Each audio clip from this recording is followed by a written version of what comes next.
Hi, my name is Mary, and in this topic we're going to consider what is low vision.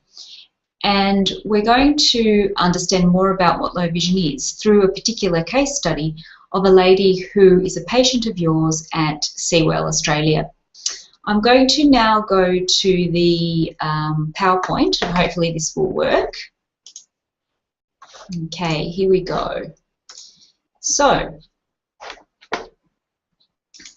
just go down to the next one. Here's the patient that we're considering. Her name is Thelma Scope, and she's 73 years of age, and she's been referred to you at Seawell Australia by her ophthalmologist. Her past ocular history is that she developed atrophic macular degeneration 2 years ago, and as far as her general health goes, she doesn't have any significant medical conditions. Now, her social history is very interesting. She was a very active person and actually worked until the age of 67 as a real estate agent.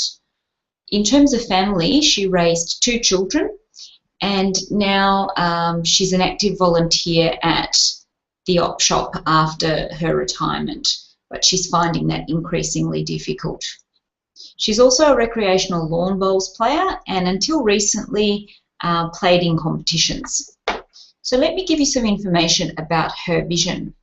Her visual acuity with her multifocals on is 624 in the right eye and 636 in the left eye. Now that is her best corrected visual acuity. So we're assuming here that a refraction has been performed, and this is the best vision that we can get. Her addition of 2.5 allows her to read N12 print very slowly and N14 print fluently. So what I'd like you to now consider are the following things. Does Mrs. Scope have a vision disorder? Why or why not do you think, one way or the other? And also, I want you to look up these terms. I want you to find out what is the difference between a disorder compared to a handicap, compared to a disability. In addition to that, we need to define whether Mrs. Scope is either blind, vision impaired, or have low vision. She might actually even be a combination of all those 3 things. So you need to look up what the definition of blindness is compared to vision impairment, compared to low vision. Another thing for you to consider is this. If one of your patients has low vision or is vision impaired or blind in the state of Victoria, are they able to drive? You need to look up what the legal driving requirements are.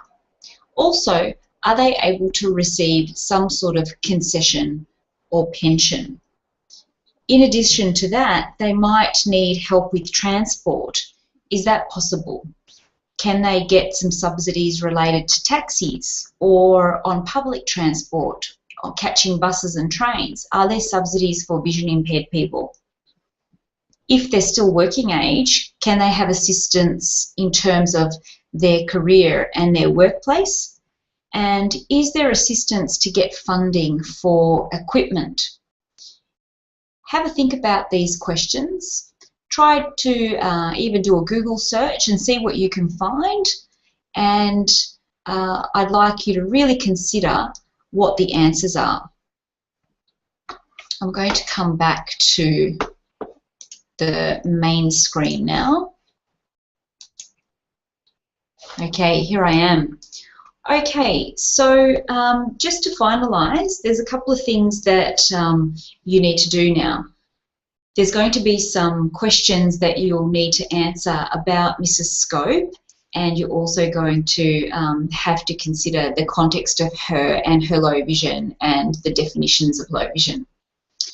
After that, while you're still keeping Mrs. Scope in mind, you'll have some reading related to the financial impact and epidemiology related to low vision.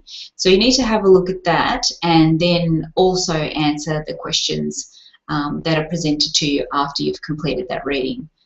Of course, you can discuss the answers with the members of your group or the class in its entirety just by posting on the LMS site.